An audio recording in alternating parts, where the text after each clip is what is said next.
हाय दोस्तों हम इस वीडियो में बात करने जा रहे हैं हाइपोथायरॉयडिज्म के बारे में। इसका मतलब होता है कि थायराइड ग्लैंड जो है वो कम काम कर रही है। दोस्तों इस कंडीशन को अंडर एक्टिव थायराइड भी कहते हैं। दोस्तों क्या है कि आजकल थायराइड को लेकर बहुत अवेयरनेस हो गई है। दोस्तों हमने देखा है कि ये जो फुल बॉडी चेकअप होते हैं, जो लैब टेस्ट ऑफर करती हैं, दोस्तों ये भी काफ़ी इकोनॉमिकल रेट पे होने लगे हैं आजकल। इस वजह से क्या होता है कि ज़्यादा से ज़्यादा लोग वो टेस्ट कराते हैं। और दोस्तों उसमें थायराइड का टेस्ट भी नॉर्मली कवर होता है। और फिर क्या होता है, फिर थोड़ी सी प्रॉब्लम किसी किसी के लिए स्टार्ट हो जाती है, क्योंकि अगर वो देखते हैं कि थायराइड हार्मोन का जो लेवल है वो थोड़ा सा भी प्लस माइनस है, तो फिर उनके अंदर एक चिंता उत्पन्न हो जाती है कि कहीं मेरा थायराइड ग्लैंड कम काम तो नहीं कर रहा या ज़्यादा काम तो नहीं कर रहा। दोस्तों हम इस वीडियो में बात करेंगे कि थायराइड ग्लैंड अगर कम काम कर रही है तो उसके सिम्टम्स क्या क्या होते हैं, किस तरह से पता लग सकता है। साथ साथ दोस्तों कॉजेज़ क्या होते हैं, क्या क्या रीजंस होते हैं जिसकी वजह से थायराइड ग्लैंड का फंक्शन अफेक्ट हो सकता है। दोस्तों किस तरह से इसकी डायग्नोसिस बनाई जा सकती है, इसके कॉम्प्लिकेशंस क्या क्या हो सकते हैं। और साथ साथ दोस्तों हम इस बात पे भी टच करेंगे कि इसका ट्रीटमेंट क्या होता है।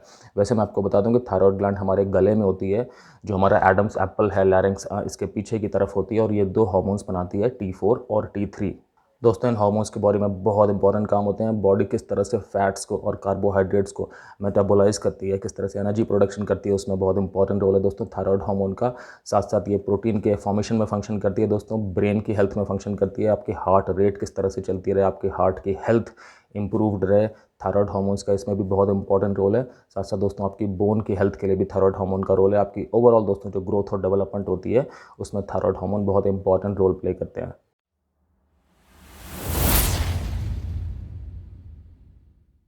दोस्तों मैं हूं doctor Kamal Singh, ex armed forces medical college, ex Fortis hospital, ex अल्लॉर ऑफ कॉर्पोरेट हॉस्पिटल्स। दोस्तों मुझे 20 साल से भी ज़्यादा का क्लिनिकल एक्सपीरियंस है और मैंने critical care medicine, internal medicine और इमरजेंसी मेडिसिन में दोस्तों बहुत सारा काम किया है। दोस्तों हम सबसे पहले ये बात करते हैं कि थायराइड ग्लैंड अगर कम काम कर रही है, अगर हाइपोथायरॉयडिज्म डेवलप हो गया अनफॉर्चुनेटली, तो सिम्टम्स क्या क्या हो सकते हैं। तो दोस्तों सबसे इंपॉर्टेंट ये चीज़ भी आपको ध्यान में रखनी है कि ये कंडीशन की सीवियरिटी जितनी है उस हिसाब से सिम्टम्स आएंगे। तो दोस्तों एक एक करके बात करते हैं कि एडल्ट्स में हाइपोथायरॉयडिज्म के सिम्टम्स क्या क्या हो सकते हैं, लक्षण क्या क्या हो सकते हैं। ठीक है, सबसे पहली सिम्टम की बात करते हैं दोस्तों, वो है थकावट हो जाना या फिटीग हो जाना, जिसे टायर्डनेस भी कहते हैं। इसका मतलब है कि बहुत जल्दी जल्दी थकान होना स्टार्ट हो जाती है पेशेंट को। कई बार पेशेंट अगर मिडिल एज के होते हैं तो उन्हें लगता है कि जिस तरह से मेरी एज बढ़ रही है तो उस तरह से मेरी काम करने की कैपेसिटी कम हो रही है, तो ये एक नॉर्मल सिम्टम है, मुझे इसमें घबराने की ज़रूरत नहीं है या इसमें कुछ भी वरी करने की ज़रूरत नहीं है। दोस्तों क्या होता है कि थायराइड ग्लैंड अगर कम काम कर रही है तो थायराइड के हार्मोन कम निकल रहे हैं, और इससे क्या होता है कि जो बॉडी के मेटाबॉलिज्म है वो भी धीमी रेट पे होना स्टार्ट हो गई होती है। दोस्तों मेटाबॉलिज्म का मतलब क्या होता है कि बॉडी जिस तरह से फ्यूल की तरह से बहुत सारे सब्सटेंसेस को यूज़ करती है जो हम खाने पीने में खाते हैं, और उनसे एनर्जी प्रोडक्शन करती है, जिस एनर्जी से बॉडी की सारी सेल्स चलती हैं, सारा का सारा काम होता है बॉडी का, तो ये मेटाबॉलिज्म होती है दोस्तों। और मेटाबॉलिज्म धीमे रेट पे होना स्टार्ट हो जाती है अगर थायराइड ग्लैंड कम काम कर रही है, जिसकी वजह से बॉडी को थकान होना स्टार्ट हो जाती है। दोस्तों अगला सिम्टम बहुत इंपॉर्टेंट है, वो है वेट गेन होना। क्या होता है दोस्तों, कई बार थायराइड ग्लैंड जब कम काम कर रही होती है तो पेशेंट्स का वेट गेन होना स्टार्ट हो जाता है। मतलब उनकी डाइट नॉर्मल है, उनकी लाइफ की जो एक्टिविटी है, फिजिकल एक्टिविटी वगैरह, वो सब कुछ नॉर्मल है, वो कुछ भी नया काम नहीं करें, लेकिन उनका वज़न धीरे धीरे बढ़ना स्टार्ट हो जाएगा, या कई पेशेंट्स में उनका वज़न अचानक से बढ़ना भी स्टार्ट हो जाता है। दोस्तों कॉन्स्टिपेशन बहुत इंपॉर्टेंट सिम्टम है हाइपोथायरॉयडिज्म के पेशेंट्स में। बहुत सारे पेशेंट्स में देखा जाता है दोस्तों कि कब्जियत की शिकायत डेवलप होना स्टार्ट हो जाती है। अब ये दोस्तों सिम्टम एक ऐसा होता है जिसको कि कई बार पेशेंट सीरियसली नहीं लेते। दोस्तों स्किन का ड्राई हो जाना, ये भी एक बहुत इंपॉर्टेंट और बहुत कॉमनली सिम्टम देखा जाता है। मतलब जो त्वचा है दोस्तों वो रूखी हो जाती है, उसमें खुश्की आ जाती है। दोस्तों चेहरे में सूजन आ जाना, ये भी एक सिम्टम है अगर थायराइड ग्लैंड कम काम कर रही है, तो इसे पफीनेस ऑफ फेस भी कहते हैं। दोस्तों अगला सिम्टम है कि इन पेशेंट्स की आवाज़ में एक भारीपन आ सकता है, एक रूखापन आ सकता है। मतलब इसे होर्सनेस ऑफ वॉइस कहते हैं अगर मैं इंग्लिश में बात करूँ तो। मतलब उनकी जो भी नॉर्मल आवाज़ होती है उसमें बदलाव हो गया होता है, और अब उनकी आवाज़ जो है वो थोड़ी सी ज़्यादा भारी हो जाती है। दोस्तों अगला सिम्टम है कि मसल्स में वीकनेस होना स्टार्ट हो जाती है। ये भी बहुत कॉमनली देखा जाता है। दोस्तों क्या होता है कि मसल्स में वीकनेस होने की वजह से फिर पेशेंट जब भी कुछ काम करता है उन मसल से, तो उससे क्या होता है कि उसको दर्द जल्दी होने की आशंका बढ़ जाती है। क्योंकि दोस्तों कोई भी अंग अगर हमारी बॉडी का या कोई भी मांसपेशी अगर बॉडी की हमारी वीक है, कमज़ोर है, और हम उससे काम नॉर्मल ले रहे हैं, तो फिर वो अपना सिग्नल देती है कि मैं कमज़ोर हूँ, मुझसे काम मत लो। ये सिग्नल किस तरह से देती है, दर्द पैदा करके, पेन पैदा करके। तो मसल्स में वीकनेस होना या मसल्स में पेन होना, ये दोस्तों बहुत कॉमन सिम्टम है हाइपोथायरॉयडिज्म का। दोस्तों अगर आपको वीडियो अच्छा लग रहा हो तो प्लीज़ लाइक कर दीजिएगा दोस्तों, सब्सक्राइब अगर अभी तक नहीं किया तो सब्सक्राइब भी कर दीजिएगा और बेल नोटिफिकेशन आइकन पर दोस्तों ज़रूर प्रेस कर दीजिएगा। दोस्तों बालों के सिम्टम भी होते हैं अगर हाइपोथायरॉयडिज्म है तो बाल कई बार दोस्तों पतले होना स्टार्ट हो जाते हैं, बालों की जो हेल्थ है वो कमज़ोर होना स्टार्ट हो जाती है। दोस्तों बाल कई बार रूखे होना भी देखा जाता है, प्रोमिनेंट सिम्टम है, मतलब कई सारे पेशेंट्स में ये वाला सिम्टम देखा जाता है कि बाल जो हैं वो पतले हो रहे हैं, कमज़ोर हो रहे हैं और रूखे हो रहे हैं। दोस्तों कॉमन सिम्टम बता रहा हूँ मैं आपको कि हार्ट रेट जो है वो कम होना स्टार्ट हो जाती है। इस कंडीशन को ब्रैडिकार्डिया भी कहते हैं। तो हार्ट रेट का पता कैसे लगता है, वो आपकी पल्स होती है, मतलब आपकी नब्ज़ होती है। आजकल तो दोस्तों कई तरह के इंस्ट्रूमेंट्स हैं, जब लोग फिजिकल एक्टिविटी करते हैं या नॉर्मली भी तो रिस्ट में वो बैंड पहन लेते हैं जिसमें कि हार्ट रेट आ रही होती है, वो काफ़ी हद तक एक्यूरेट भी होती है। तो दोस्तों हार्ट रेट जो है वो कम हो जाती है हाइपोथायरॉयडिज्म में, ये चीज़ समझ लेना इंपॉर्टेंट है। दोस्तों कई सारे पेशेंट्स में थॉट प्रोसेस स्लो हो जाती है, मतलब पेशेंट जिस स्पीड से विचारों को प्रोसेस करता था, जिस स्पीड से सोचता था, वो स्पीड अब उसकी अफेक्ट हो गई है। अब वो बहुत धीरे गति से चीज़ों का चिंतन करता है। ये वाला जो सिम्टम है दोस्तों बहुत बार ये पेशेंट को नहीं पता लग पाता या पता लग भी जाता है, बट उसे लगता है कि शायद ये नॉर्मल है, लेकिन आसपास वाले नॉर्मली फैमिली या फ्रेंड्स या उसका जो भी सर्कल है वो इस चीज़ को नॉर्मली जल्दी असेस करते हैं। दोस्तों कई सारे हाइपोथायरॉयडिज्म के पेशेंट्स में डिप्रेशन होना स्टार्ट हो जाता है, मतलब कि उनका अब उन्हें उदासी बनी रहती है लगातार। जो काम करने में पहले उन्हें बहुत अच्छा लगता था, पहले वो बहुत एक्साइटेड होते थे, उत्सुक होते थे, प्लान करते थे और उनके चेहरे से खुशी ज़ाहिर होती थी। अब दोस्तों ऐसा नहीं दिखता, अब बस वो हमेशा डिप्रेशन में रहते हैं। ये वाली कंडीशन दोस्तों देखी जाती है हाइपोथायरॉयडिज्म के पेशेंट्स में। तो अगर किसी पेशेंट को डिप्रेशन है तो डॉक्टर्स ये भी रूल आउट कर लेते हैं टेस्ट करा के कि कहीं उसकी थायराइड ग्लैंड में कुछ कमी तो नहीं चल रही है, उसके थायराइड के हार्मोन ठीक अमाउंट में बन रहे हैं कि नहीं बन रहे हैं। दोस्तों मेमोरी प्रॉब्लम्स कॉमनली देखी जाती है अगर थायराइड ग्लैंड कम काम कर रही है तो। मेमोरी की प्रॉब्लम्स किस तरह की होती हैं कि चीज़ें इंसान भूलने लगता है, जो हाल फिलहाल की चीज़ें हुई होती हैं वो इंसान को दिमाग में नहीं रहती, रिकॉल उसका बहुत वीक हो गया होता है। और धीरे धीरे अगर ये कंडीशन दोस्तों लगातार बनी रहे या प्रोग्रेस होती रहे तो फिर उसकी जो पुरानी मेमोरीज है दोस्तों वो भी अफेक्ट होना स्टार्ट हो जाती है। दोस्तों बहुत इंपॉर्टेंट सिम्टम है हाइपोथायरॉयडिज्म का कि ये जो पेशेंट्स होते हैं इन्हें ठंडक के लिए सेंसिटिविटी बहुत ज़्यादा बढ़ जाती है। मतलब अगर इनके एनवायरनमेंट में थोड़ी सी भी ठंडक होगी तो उन्हें लगेगा कि ओहो बहुत ज़्यादा ठंड हो गई है, कुछ करो, हीटर लगाओ या कुछ बॉनफायर लगाओ, कुछ करो, ठंडक बहुत ज़्यादा है। तो दोस्तों ये बड़ा टिपिकल और बड़ा पेक्यूलर सिम्टम है कि अगर वातावरण में कोल्ड के लिए सेंसिटिविटी बहुत ज़्यादा हो गई है तो चांसेस हैं कि इस पेशेंट को हाइपोथायरॉयडिज्म है। साथ साथ दोस्तों महिलाओं में देखा जाता है कि जो उनके मेंस्ट्रुअल साइकिल्स होती हैं, जो उनके पीरियड्स होते हैं, उसमें भी इरेगुलरिटी देखी जा सकती है अगर थायराइड ग्लैंड ठीक से काम नहीं कर रही है तो। दोस्तों ये भी हो सकता है कि जो उनका फ्लो है वो बहुत ज़्यादा हो जाए, मतलब जो ब्लीडिंग होती है वो अमाउंट में बहुत ज़्यादा हो जाए और इरेगुलर हो जाए। दोस्तों कई बार छोटे बेबीज़ जो बॉर्न होते हैं उनमें थायराइड ग्लैंड ठीक से नहीं काम कर रही होती है और इसकी वजह से उनमें सिम्टम्स दिखाई देना स्टार्ट होते हैं। तो जो बेबीज़ में सिम्टम्स दिखाई देते हैं, जो इन्फेंट्स होते हैं, मतलब 1 साल से कम उम्र के बच्चे, वो क्या क्या सिम्टम्स होते हैं इसके बारे में थोड़ा सा डिस्कस कर लेते हैं। दोस्तों ऐसे बच्चों में फीडिंग प्रॉब्लम्स हो सकती हैं कि वो अपना जो फीड है वो ठीक से ना लें, इनका वेट गेन भी प्रॉपर ना हो, जैसे शेड्यूल के हिसाब से होता है, इनकी जो बॉडी का वेट बढ़ना चाहिए वो ना बढ़े। साथ साथ दोस्तों इनकी ग्रोथ अफेक्ट हो सकती है, मतलब इनकी ग्रोथ भी प्रॉपर ना हो, इम्प्रॉपर हो, मतलब इनकी ग्रोथ कम हो एक्चुअली। ये बहुत कॉमन सिम्टम्स हैं जो बच्चों में, छोटे छोटे बच्चों में देखे जाते हैं। दोस्तों इन बच्चों में जॉन्डिस भी हो सकता है। जॉन्डिस का पता बाहर से देख के कैसे लगता है कि पीलिया सा होता है, मतलब इसमें जो आँखें हैं या जो स्किन है उसमें पीलापन आ जाता है।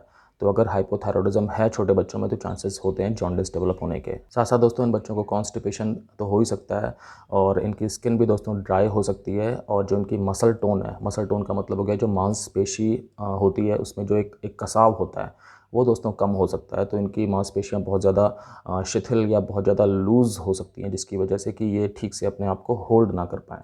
दोस्तों इन बच्चों की जीभ बहुत बार देखा जाता है कि बड़ी होती है, मतलब इनकी जो टंग है वो एनलार्ज होती है, ठीक है। और ये भी देखा जाता है कि जब ये रोते हैं, जब ये क्राई करते हैं तो इनकी जो आवाज़ है वो बहुत ज़्यादा होर्स होती है। होर्स मतलब कि बहुत ज़्यादा भारीपन वाली आवाज़ होती है इनकी। तो दोस्तों हम ये बात समझते हैं कि थायराइड हार्मोन्स का बड़ा इंपॉर्टेंट रोल होता है जो बच्चा है उसके अंदर जो भी ग्रोथ हो रही है, उसका जो डेवलपमेंट हो रहा है उसमें। अगर थायराइड हार्मोन की कमी है तो बच्चे की सारी सेल्स जो हैं वो अफेक्ट हो जाएंगी, बच्चे के कई सारे ऑर्गन सिस्टम अफेक्ट हो जाएंगे। तो इंपॉर्टेंट है कि अगर किसी बच्चे को ये वाली प्रॉब्लम है तो उसका टाइम पे अच्छा बेहतरीन इलाज कराया जाए ताकि बच्चे को आगे चल कर के फ्यूचर में फिजिकल या मेंटल हेल्थ प्रॉब्लम्स डेवलप ना हो। दोस्तों अगर हाइपोथायरॉयडिज्म नॉर्मल एज के बच्चों में या किशोरावस्था में डेवलप हो तब किस तरह के सिम्टम्स आ सकते हैं ये भी हमें जानना ज़रूरी है। तो सबसे पहली चीज़, सबसे इंपॉर्टेंट चीज़ है कि उनकी ग्रोथ अफेक्ट हो सकती है और दोस्तों ग्रोथ अगर अफेक्ट हो जाएगी तो हो सकता है उनकी हाइट कम रह जाएगी। साथ साथ दोस्तों ये देखा जाता है कि जो उनके दांतों का डेवलपमेंट है वो स्लो हो जाता है, वो धीमी गति से होना स्टार्ट हो जाता है, जिसकी वजह से जो उनके परमानेंट टीथ आने वाले होते हैं दोस्तों, वो वाली प्रोसेस बहुत ज़्यादा डिले हो जाती है, मतलब लेट हो जाती है। दोस्तों अगर बच्चों में हाइपोथायराइडिज्म हो तो जो उनकी प्यूबर्टी है वो भी लेट आती है, मतलब डिले हो जाती है। प्यूबर्टी दोस्तों वो टाइम होता है जिस टाइम पे जो हमारे बच्चे होते हैं उनमें सेकेंडरी सेक्सुअल कैरेक्टरिस्टिक्स डेवलप होते हैं, मतलब जैसे कि जो हमारी बच्चियां हैं उनमें पीरियड्स आना स्टार्ट हो जाते हैं, ब्रेस्ट डेवलपमेंट स्टार्ट हो जाता है। जो मेल्स हैं, मतलब जो हमारे लड़के हैं, उनमें क्या होता है कि उनके शोल्डर्स ब्रॉड होना स्टार्ट हो जाते हैं, उनकी आवाज़ थोड़ी भारी होना स्टार्ट हो जाती है। दोनों ही जेंडर्स में एक्सिलरी हेयर, प्यूबिक हेयर आना स्टार्ट हो जाते हैं। ये प्यूबर्टी वाली स्टेज होती है दोस्तों, नॉर्मली 13-14 साल की उम्र में आती है, और ये चीज़ डिले हो सकती है अगर थायराइड ग्लैंड ठीक से काम नहीं कर रही है तो। साथ साथ दोस्तों मानसिक विकास भी धीमा हो सकता है, मानसिक विकास भी अफेक्ट हो सकता है, नेगेटिवली अफेक्ट हो सकता है अगर थायराइड हार्मोन बॉडी में प्रॉपर अमाउंट में नहीं है तो। दोस्तों हाइपोथायराइडिज्म के क्या क्या कॉजेज़ हो सकते हैं, मतलब क्या क्या वजह हो सकती है कि थायराइड ग्लैंड काम करना कम स्टार्ट कर दे, उसके बारे में भी डिस्कस करते हैं। तो आयोडीन अगर खाने में कम है तो थायराइड ग्लैंड का फंक्शन अफेक्ट हो सकता है, क्योंकि आयोडीन की ज़रूरत होती है थायराइड हार्मोन्स के बनने के लिए। आयोडीन के दोस्तों रिच सोर्स क्या होते हैं, एक तो सी फूड होता है जो भी, मतलब फ़िश हो गई, प्रॉन्स हो गई, या जो भी इस तरह की चीज़ें होती हैं। सेकेंडली दोस्तों जो आयोडाइज्ड नमक होता है उसके अंदर पहले से ही आयोडीन होता है। दोस्तों ऑटो इम्यून डिसीज़ेज़ की वजह से भी हाइपोथायराइडिज्म डेवलप हो सकता है। इसका एग्जांपल है हाशिमोटोज़ डिसीज़। दोस्तों इसमें क्या होता है कि जो बॉडी की इम्यून सिस्टम की सेल्स हैं वो मिस्टेकनली, मतलब गलती से बॉडी की नॉर्मल हेल्दी सेल्स को टारगेट करती हैं और उन पे आक्रमण करना स्टार्ट कर देती हैं, उन्हें नष्ट करना स्टार्ट कर देती हैं। और हाशिमोटोज़ डिसीज़ में क्या होता है कि जो बॉडी की इम्यून सिस्टम की सेल्स हैं दोस्तों, ये थायराइड ग्लैंड को टारगेट कर लेती हैं और अटैक करना स्टार्ट कर देती हैं। और इस वजह से क्या होता है कि थायराइड ग्लैंड अंदर से डैमेज होना स्टार्ट हो जाती है, तो फिर वो ठीक से थायराइड हार्मोन नहीं बना पाती, जिसकी वजह से दोस्तों हाइपोथायराइडिज्म के सिम्टम्स डेवलप होना स्टार्ट हो जाते हैं। दोस्तों अगर थायराइड ग्लैंड की सर्जरी हो चुकी है तब भी चांस होते हैं कि हाइपोथायराइडिज्म डेवलप हो जाएगा। थायराइड ग्लैंड की सर्जरी दोस्तों कई सारे डिफरेंट कॉजेज़ के लिए करनी पड़ती है। कई बार पूरी की पूरी थायराइड ग्लैंड ही निकालनी पड़ती है और कई बार उसका पार्ट निकालना पड़ता है। दोस्तों रेडिएशन थेरेपी एक बहुत इंपॉर्टेंट कॉज है हाइपोथायराइडिज्म का। तो दोस्तों बहुत सारे जो कैंसर के पेशेंट्स होते हैं उनमें क्या होता है, हेड एंड नेक की रेडियोथेरेपी करनी होती है, मतलब सर की या गले की रेडियोथेरेपी करते हैं। इसमें उन्हें किरणें दी जाती हैं और ये किरणें बहुत शक्तिशाली होती हैं, जिसकी वजह से थायराइड ग्लैंड का फंक्शन अफेक्ट हो जाता है। दोस्तों एक कंडीशन होती है थायराइडाइटिस। इसमें क्या होता है कि जो थायराइड ग्लैंड है दोस्तों उसमें सूजन आ जाती है। ये वाली कंडीशन कई कारणों से पैदा हो सकती है, इन्फेक्शन उनमें से एक इम्पॉर्टेंट कारण है। कई बार ऑटो इम्यून प्रोसेस की वजह से भी थायराइडाइटिस डेवलप हो जाता है। इस कंडीशन में भी क्या होता है कि थायराइड ग्लैंड में चूंकि सूजन आ गई है तो वो अब अंदर से हेल्दी महसूस नहीं कर रही है, तो अब वो अपना काम ठीक से नहीं कर रही है, मतलब अपने हार्मोन्स ठीक से नहीं बना पा रही है, जिसकी वजह से हाइपोथायराइडिज्म डेवलप हो रहा है। नॉर्मली थायराइडाइटिस में क्या होता है दोस्तों कि थायराइड ग्लैंड के अंदर जितना भी इसने हार्मोन स्टोर किया हुआ है वो सारा एक साथ रिलीज़ कर देती है, जिसकी वजह से बॉडी में एक स्पाइक आ जाता है, जबकि थायराइड हार्मोन्स बहुत ज़्यादा आ जाते हैं। इसे हाइपर थायराइडिज्म कहते हैं। लेकिन इस गतिविधि के बाद उसके बाद फिर अब थायराइड के पास कोई हार्मोन बचा नहीं होता निकालने के लिए, तो अब हाइपोथायराइडिज्म डेवलप हो जाता है जो बना रहता है अगर थायराइडाइटिस का इलाज ना किया जाए तो। दोस्तों कई तरह की मेडिसिन्स लेने की वजह से भी थायराइड ग्लैंड का फंक्शन अफेक्ट हो जाता है, स्पेशली कुछ जो साइकियाट्रिक मेडिसिन्स होती हैं, मतलब जो साइकियाट्रिक बीमारियों का इलाज करने के लिए दी जाती हैं, और भी कई सारे ग्रुप्स होते हैं। इन मेडिसिन्स को लेने से भी कई बार होता है कि थायराइड ग्लैंड ठीक से काम करना बंद कर देती है और थायराइड हार्मोन्स की बॉडी में कमी हो जाती है और सिम्टम्स डेवलप होने लगते हैं। दोस्तों थायराइड ग्लैंड ठीक से काम करे इसके लिए पिट्यूटरी ग्लैंड का भी ठीक से काम करना ज़रूरी होता है।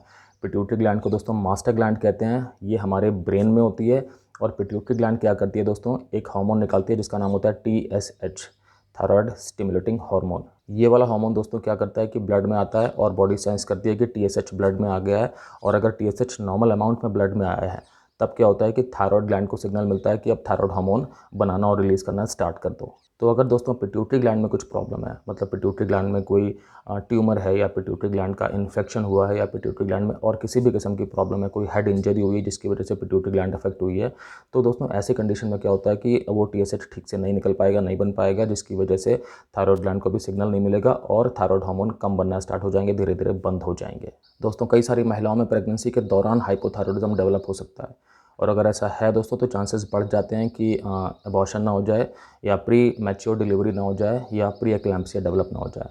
प्री एक्लैम्प्सिया क्या होता है दोस्तों, इसमें जो प्रेगनेंसी के लास्ट के 3 महीने होते हैं उसमें ब्लड प्रेशर बहुत ज़्यादा बढ़ना स्टार्ट हो जाता है, जिसकी वजह से जच्चा बच्चा दोनों को ही जान का खतरा हो सकता है अगर इसका टाइम पे इलाज ना किया जाए। ये मेडिकल इमरजेंसी वाली कंडीशन होती है। दोस्तों अब हम बात करते हैं कि थायराइड ग्लैंड के कॉम्प्लिकेशंस क्या क्या हो सकते हैं। तो सबसे पहला इंपॉर्टेंट कॉम्प्लिकेशन मैं आपको बताता हूँ, उसका नाम होता है गोइटर।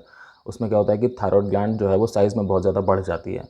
तो फिर गले में दिखाई पड़ता है कि एक सूजन सी है। दोस्तों अगर थायराइड ग्लैंड ठीक से काम नहीं कर रही है तो हार्ट डिसीज़ होने के चांस बहुत ज़्यादा बढ़ जाते हैं। हार्ट अटैक होने के चांस हो सकते हैं, हार्ट फेलियर होने के चांस हो सकते हैं। साथ साथ दोस्तों ये भी इंपॉर्टेंट चीज़ है कि अगर हाइपोथायराइडिज्म है तो जो एलडीएल कोलेस्ट्रॉल होता है, जिसे हम बैड कोलेस्ट्रॉल भी कहते हैं, उसका अमाउंट भी ज़्यादा बनना स्टार्ट हो जाता है, जिसकी वजह से आप कह सकते हो कि बॉडी में जो नेगेटिव कोलेस्ट्रॉल है उसका अमाउंट बढ़ जाता है। और कोलेस्ट्रॉल बढ़ने से दोस्तों क्या होता है कि जो अभी हमारी खून की नलियाँ हैं उनके अंदर कोलेस्ट्रॉल के प्लाक्स बन सकते हैं, जिसकी वजह से वो अंदर से सक्रिय हो सकती हैं और किसी भी ऑर्गन की ब्लड सप्लाई रोक सकती है। अगर इस तरह के जो कोलेस्ट्रॉल के प्लैक्स हैं ये उन आर्टरीज़ में बन गए जो आपके हार्ट को सप्लाई करती हैं, तो फिर हार्ट अटैक आ सकता है। अगर उन जगह पे बन गए उन आर्टरीज़ में जो ब्रेन को सप्लाई करती हैं दोस्तों, तो स्ट्रोक हो सकता है। दोस्तों पेरिफेरल न्यूरोपैथी एक बड़ा इंपॉर्टेंट कॉम्प्लिकेशन है हाइपोथायराइडिज्म का। इस कंडीशन में क्या होता है कि दोस्तों जो भी नर्व्स हैं जो कि हमारी पेरिफेरल एरिया को सप्लाई करती हैं, वो सारी की सारी नसें प्रभावित हो सकती हैं, उनमें कमज़ोरी आ सकती है, जिसकी वजह से कि वो बॉडी के सेंसेशंस को ठीक से नहीं ले पाएंगी, ठीक से ब्रेन के साथ में कम्युनिकेशन नहीं कर पाएंगी और कई किस्म की प्रॉब्लम्स डेवलप होना स्टार्ट हो जाएंगी। नॉर्मली पेरिफेरल न्यूरोपैथी में क्या होता है दोस्तों कि बॉडी के किसी भी एरिया में अचानक से ऐसा लगता है कि सुइयाँ चुभ रही हैं, या ऐसा लग सकता है कि वहाँ पे सुन्नपन हो गया है, या कि पेन का एहसास होना स्टार्ट हो सकता है, ठीक है, बिना किसी भी वजह से। दोस्तों महिलाओं में देखा जाता है कि अगर हाइपोथायराइडिज्म बना रहे तो उससे इनफर्टिलिटी भी डेवलप हो सकती है, क्योंकि थायराइड हार्मोन का दोस्तों इंपॉर्टेंट रोल होता है ओव्यूलेशन के प्रोसेस में। ओव्यूलेशन का मतलब हो गया कि जो ओवरीज होती हैं उनमें से एग रिलीज़ करने का हर मंथ।